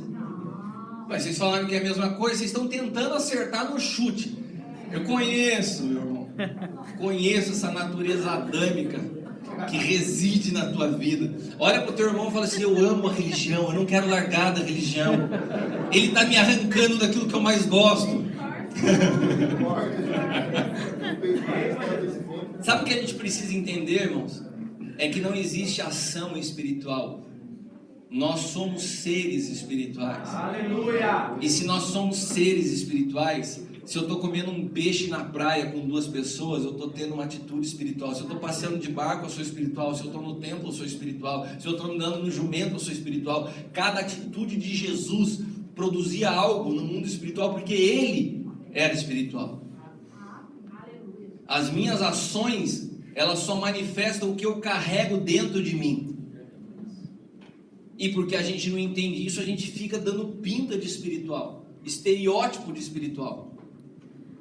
Esses dias eu tenho um programa que a gente faz que se chama Vivendo Cristo. Toda semana vai um programa novo no ar de 10 minutos, só sobre Cristo. E essa semana o programa que foi pro ar, ele tinha como título gravata e tatuagem, terno e tatuagem são opostos. Por que eu falei sobre isso? Porque isso é um tema polêmico.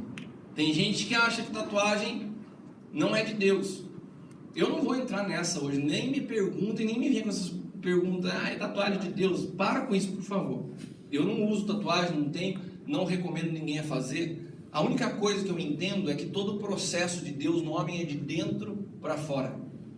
Tem pessoas extremamente cheias da presença de Deus, livres da religião, vivendo o entendimento de novo pacto e que estão andando de terno e gravata, não tem problema nenhum.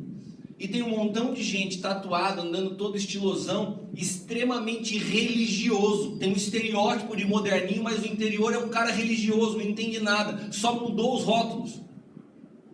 A transformação que Deus precisa fazer na sua e na minha vida de dentro para fora. Para de querer aparentar santidade. Santidade não se aparenta, se vive. Amém. E a manifestação externa não está no que você apresenta. Está em ações que são consequências do homem que reina em você. Se reina Cristo, você tem a mente de Cristo. Se reina Adão, você tem uma mente egoísta, soberba, individualista. Porque são duas naturezas que se opõem. Quantos estão entendendo? Amém.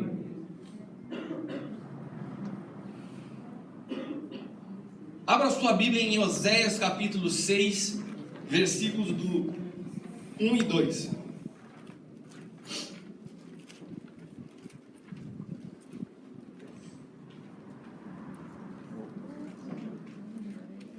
Eu já pulei 2 intervalos, já estou indo. Eu vou fazer o seguinte. Você quer fazer o primeiro intervalo que horas agora? Vamos fazer 4h15, eu prometo que em 20 minutos eu termino. E daí eu vou emendar 2 palavras numa só, fica melhor. Tá bom? E daí a gente vai para a próxima, que eu vou especificar os 5 ministérios que a gente faz junto do governo da igreja. Beleza? E depois você faz ofício no som. Então deixa eu emendar aqui, me dá mais 20 minutos, eu termino essa primeira parte, a gente faz um coffee break, você acorda e beleza. Abra Oséias capítulo 6, vocês abriram? Amém. Deixa aberto aí, não lê. Eu tenho vivido, eu tenho caminhado com Cristo e tenho participado como ministro há mais de 20 anos da minha vida. Já fazem 20 anos que eu estou no ministério, 20 e poucos anos. E durante esses 20 anos, grande parte daquilo que eu vivi estava a nível de conhecimento. E eu tive uma experiência muito forte na minha vida que aconteceu alguns anos atrás. Alguns de vocês já me viram, eu falei sobre isso também no livro, que alguns de vocês devem já ter lido. E eu tive uma experiência muito interessante. Eu estava numa conferência na Venezuela, juntamente com um apóstolo que eu amo muito, que é o apóstolo Lucas Marques. Ele é do Chile, um homem que tem tocado o mundo com a revelação do novo pacto. E quando ele estava ministrando naquela conferência, algo aconteceu dentro de mim. Durante a ministração, eu fui sendo liberto de mim mesmo.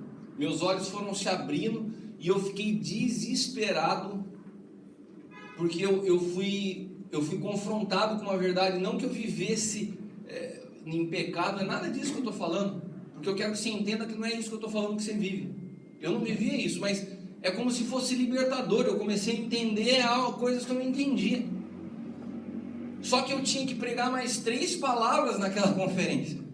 Eu cheguei no hotel um dia, no dia seguinte era eu que ministrava na conferência. Eu cheguei no hotel e comecei a chorar. Falei, Senhor, o que eu vou falar? A minha vontade era jogar fora tudo que eu tinha preparado de mensagem, porque eu falei, não faz mais sentido. Eu estou entendendo as coisas de uma forma diferente. E eu sei que aquilo foi uma tortura, eu continuar mais aqueles dias lá ministrando, com toda... Eu estava perdido. E eu voltei ao Brasil, e aquilo foi exatamente o que eu falei para vocês. Eu fui percebendo que já estava tudo em mim, mas aquilo foi tomando uma força, um volume, e cada dia que passava eu ia entendendo com mais clareza as coisas, e buscando uma fome. E um dia eu estava na minha cama, eu estava lendo livros, cara, que o apóstolo Lucas me indicou, mas eu devorava. Eu lia 3 livros em 3 dias, um livro por dia. Eu chegava a me trancar em casa e ficar lendo, e lia a Bíblia. Eu falei, caramba, como que eu não entendia isso antes? E ficava, e parecia que eu falava para os outros, as pessoas não entendiam, e eu só falava de Cristo, só de Cristo. Eu ia pregar na igreja de novo hoje, gente, eu vou falar sobre Cristo. Os irmãos já falaram de novo. Eu falei, cara, você quer que eu fale do quê? A igreja ficou tão mal acostumada que quando você começa a falar de Cristo, ela fala, muda de assunto aí, vamos falar um tema mais legal. A gente arrancou Cristo da igreja, irmãos. Se você tiver uma igreja que fale de autoajuda e superação de problemas, você enche a igreja no domingo. Mas não coloca Cristo, que dele bagunça a história.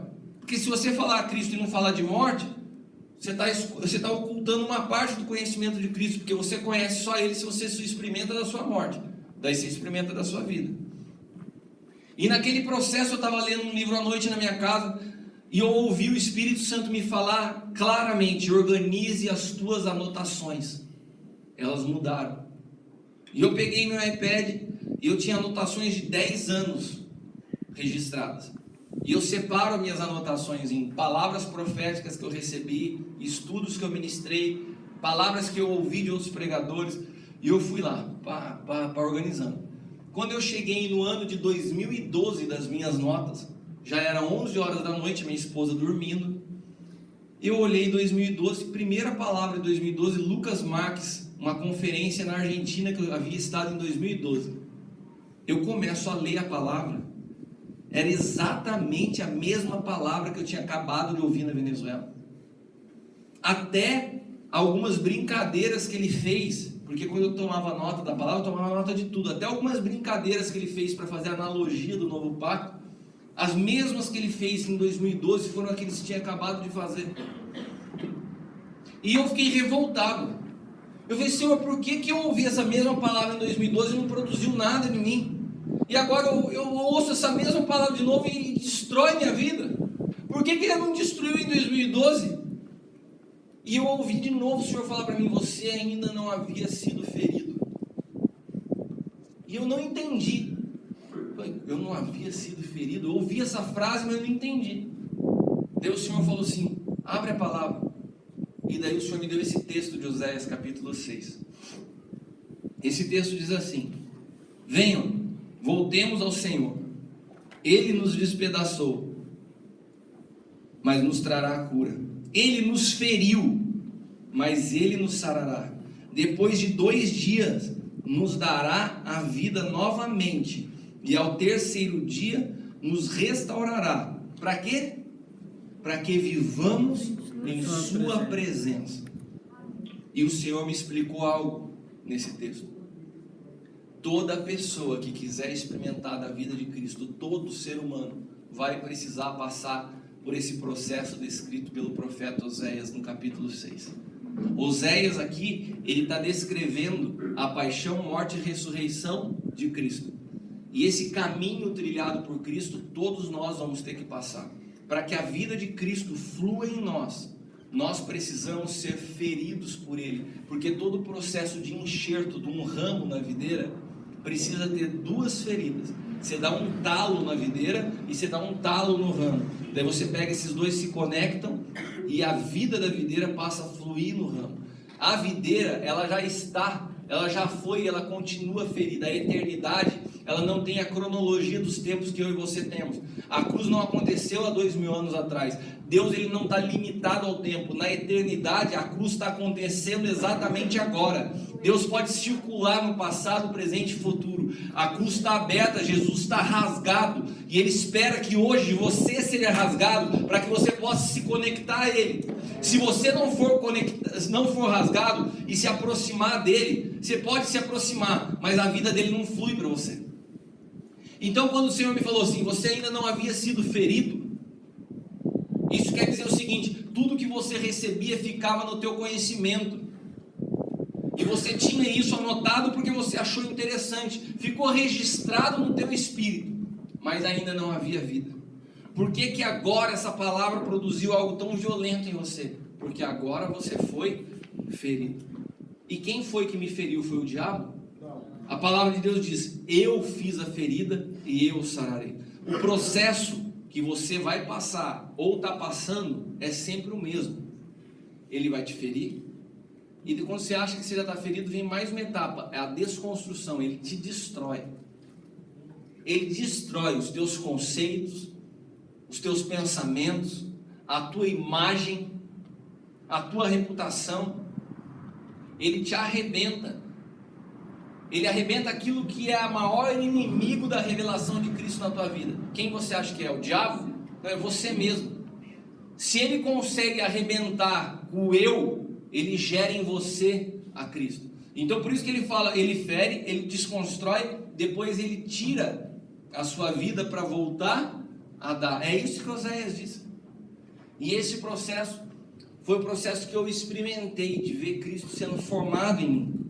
E esse processo é o que arranca de nós a natureza da mentira, da árvore do conhecimento, e traz para as nossas vidas a árvore da vida, que é a Cristo. E quando nós temos então a Cristo formado em nós, nós precisamos de 5 ferramentas, que não são o fim da história, são apenas ferramentas, para que esse Cristo alcance uma estatura plena em nós. Quais são essas ferramentas? São os 5 ministérios. Deus deu uns para apóstolos, outros para profetas, pastores, evangelistas e mestres, para o aperfeiçoamento. A palavra aperfeiçoamento, usada no texto, é cartatismon. A palavra cartatismon é a palavra usada no concerto de rede de pesca. Quantos já viram uma rede de pesca? Vocês já viram os furinhos da rede de pesca? Tem um maior que o outro? Por que não tem um maior que o outro? Por que eles são do mesmo tamanho? Porque senão o peixe vaza pela rede. Então, a palavra cartatismon, quando os pescadores tinham problemas na rede, para que não tivessem dificuldade no trabalho, ou perdessem, tivessem prejuízo, eles paravam para fazer um cartatismon da rede, deixar tudo nivelado do mesmo tamanho. O processo de aperfeiçoamento dos santos, nesse processo não tem maior nem menor. Os 5 ministérios trabalham para equipar o corpo de Cristo com funções diferentes, mas sem hierarquia, meu irmão. Não tem hierarquia. A palavra cartatismon também ela tem a tradução de mobiliar. Alguém já viu na Bíblia que se o diabo ele sai de uma pessoa, ele vai e volta e procura de novo abrigo nessa casa. Se ele encontra a casa vazia, ele volta com mais 7. Alguém já viu esse texto? Bom, essa casa vazia, a tradução dessa palavra é uma casa não mobiliada. A palavra cartatismon significa mobiliar. Ou seja, você é uma casa. Amém? Nós somos casa. Amém. Que habita a presença de Deus. Essa casa, ela precisa ser mobiliada. Qual o tipo de mobília que tem que equipar a sua casa? Repita comigo: Cristo. Cristo. Quando a palavra fala cartatismon, ela está falando assim: eu preciso te dar os elementos, a equipe, o caminhão de mudança. Quem vai trazer mobília para a tua casa? Qual a peãozada que vai trazer mobília para equipar a tua casa? Os 5 ministérios. O apóstolo, o profeta, o pastor, o evangelista, eles vão formar a Cristo para que a sua casa seja plena. Amém? Amém. É isso que a Bíblia está nos explicando. Então, edificar, abra sua Bíblia em Efésios capítulo 2.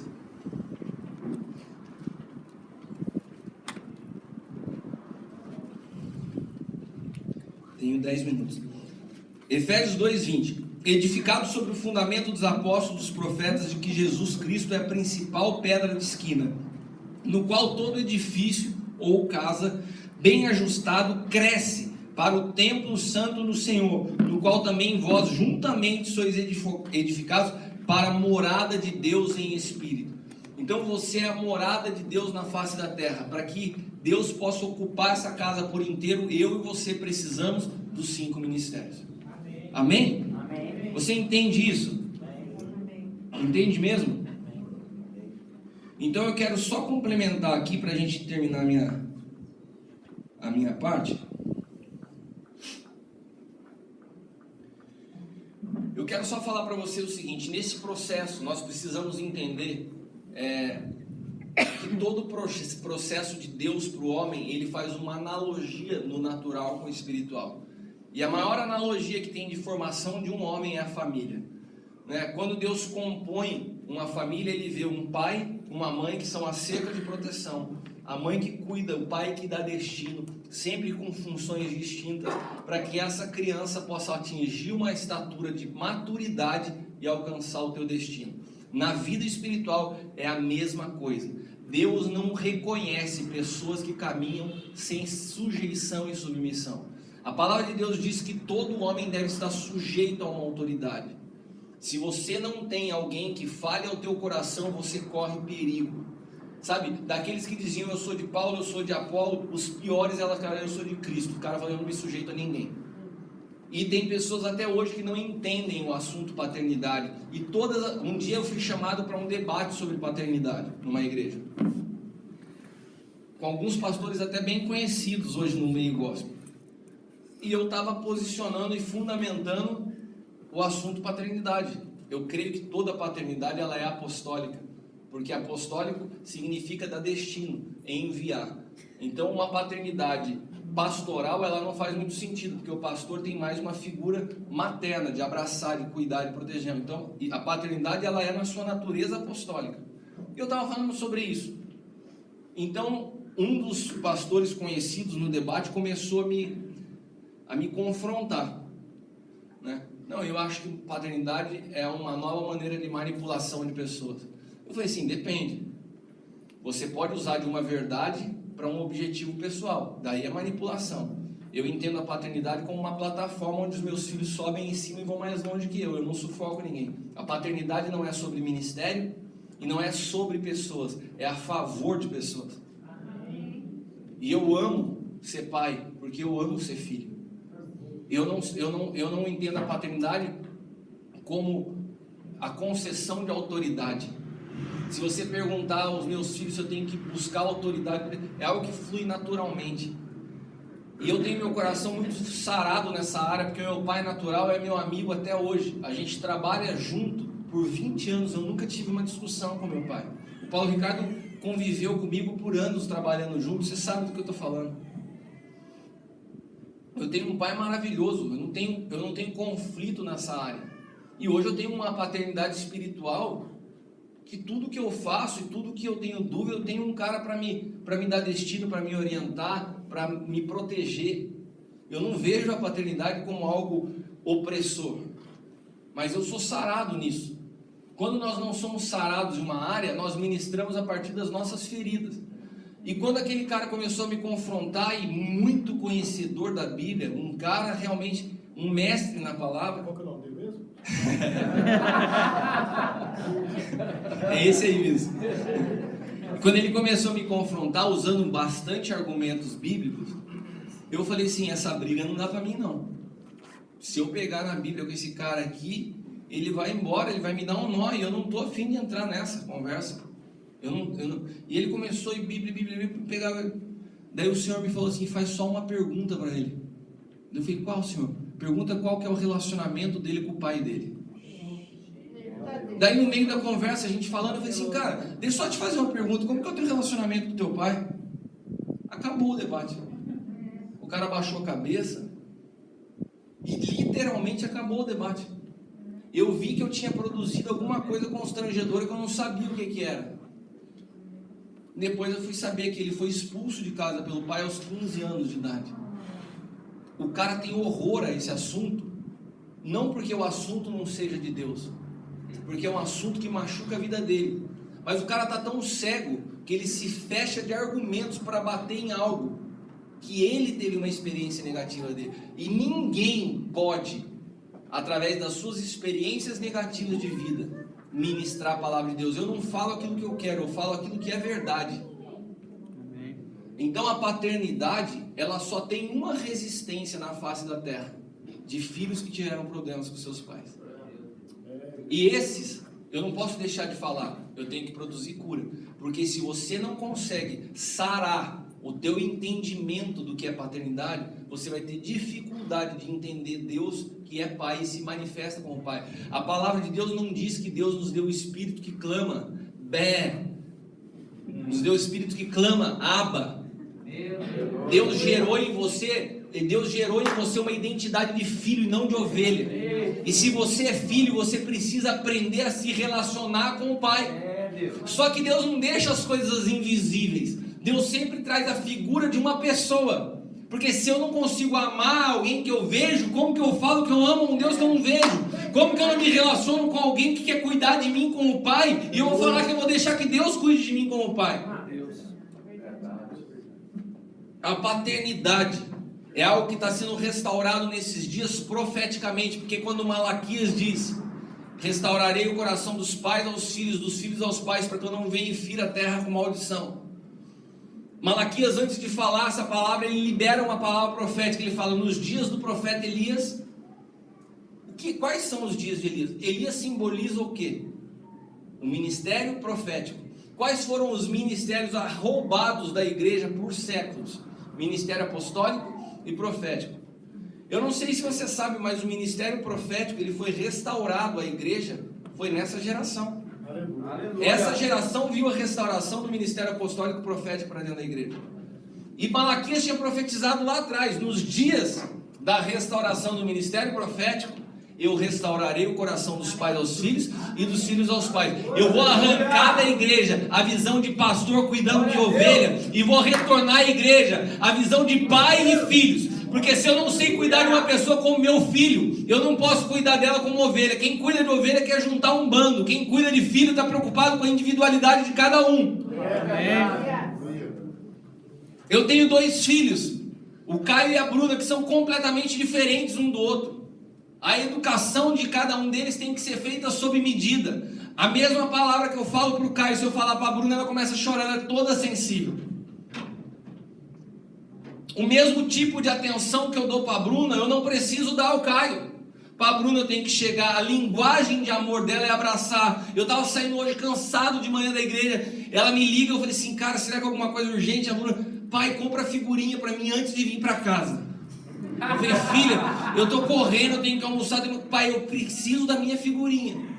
Eu parei na banca, obedeci, comprei a figurinha e levei para ela.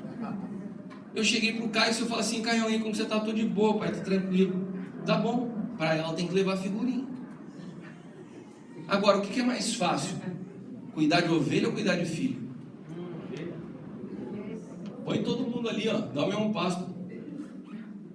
Meu Deus! Filho, cada um precisa de um alimento adequado para uma fase da vida. Meu Deus. Tem palavras que eu falo para um filho que eu não falo para outros. O Alan é um filho. O nível de correção que eu tenho com ele é completamente diferente com o que eu tenho com quem está chegando.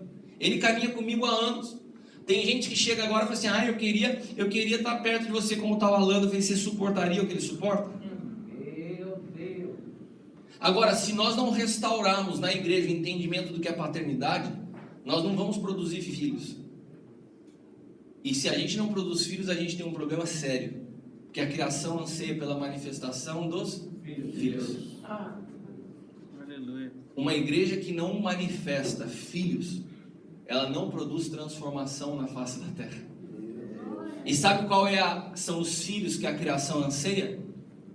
Porque existem 3 palavras para filhos na Bíblia: teknion, teknon e uios. Teknion é o bebê, teknon é o jovem e uios é o filho maduro.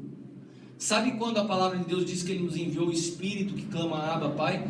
Antes de falar isso, ela fala assim: Ele nos adotou. Sabe qual que é a palavra adoção utilizada nesse texto? A palavra uiotesia. O que é adoção? Adoção não é você ir pegar uma criança na creche e falar: agora é meu filho.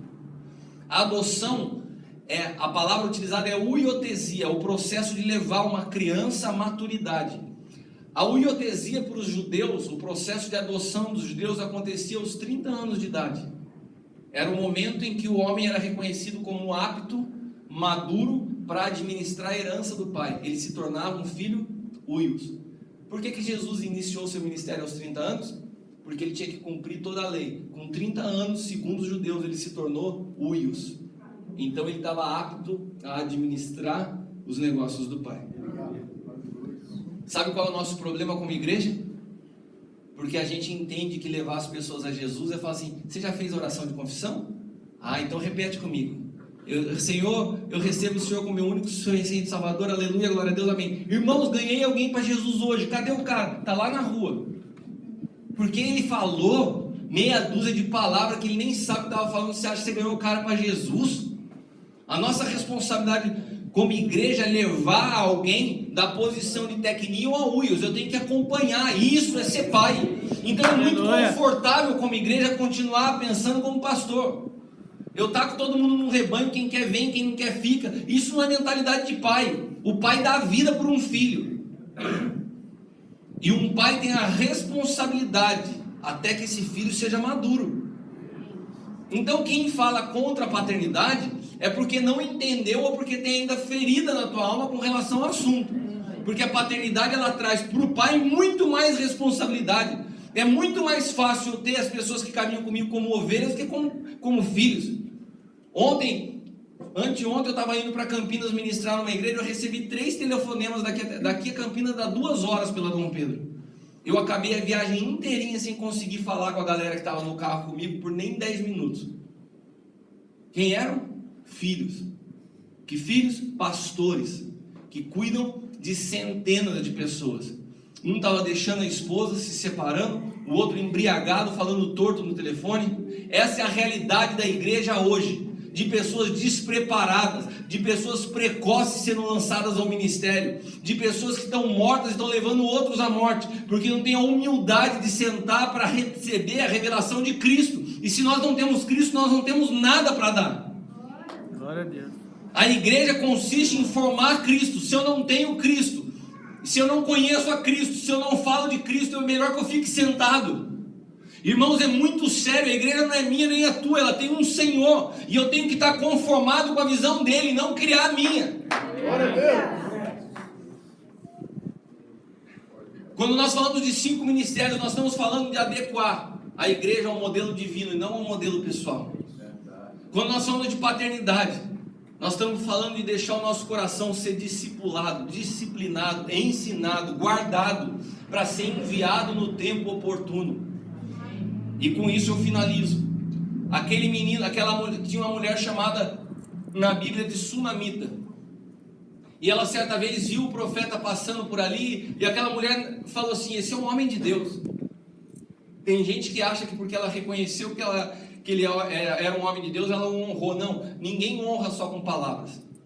Ela só reconheceu, mas depois ela falou assim: se ele é um homem de Deus, eu vou fazer um quarto para ele aqui. Eu vou construir um quarto, vou pôr uma cama, vou pôr uma mesa, uma cadeira e um candeeiro. Para todas as vezes que ele passar por aqui, ele tenha onde ficar. Daí ela materializou o que ela reconheceu. Então ela honrou aquele homem. Quando você honra alguém no espírito, você atrai sobre a tua vida algo que se chama favor imerecido, graça. Aquele homem ficou tão impactado com a honra, porque a honra produz isso no espírito, que aquele homem falou assim: cara, o que eu faço por essa mulher? O que eu posso fazer por ela?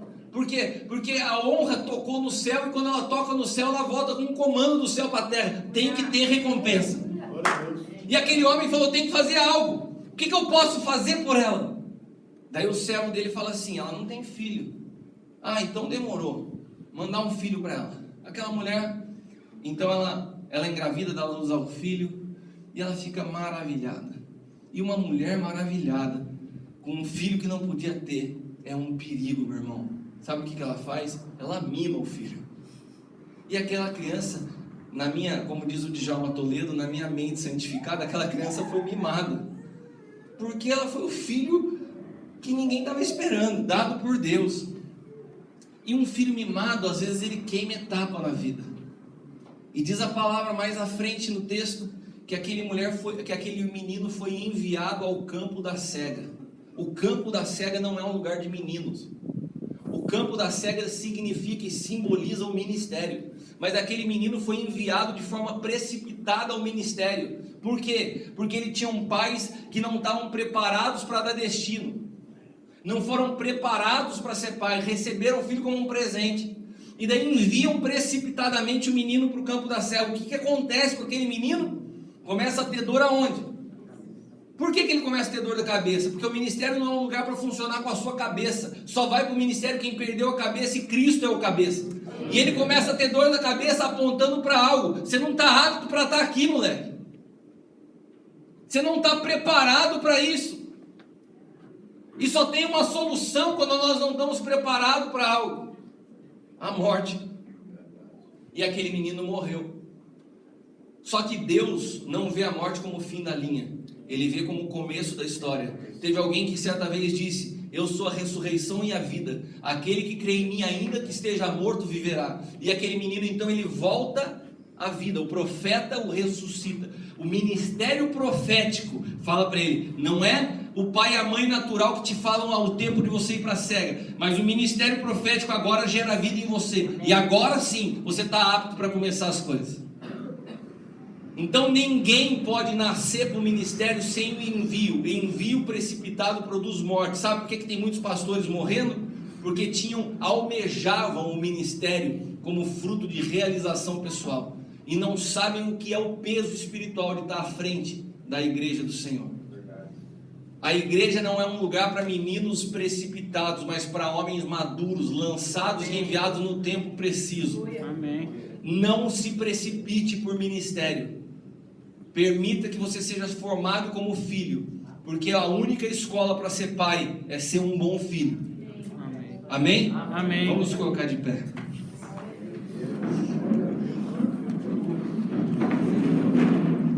Aleluia.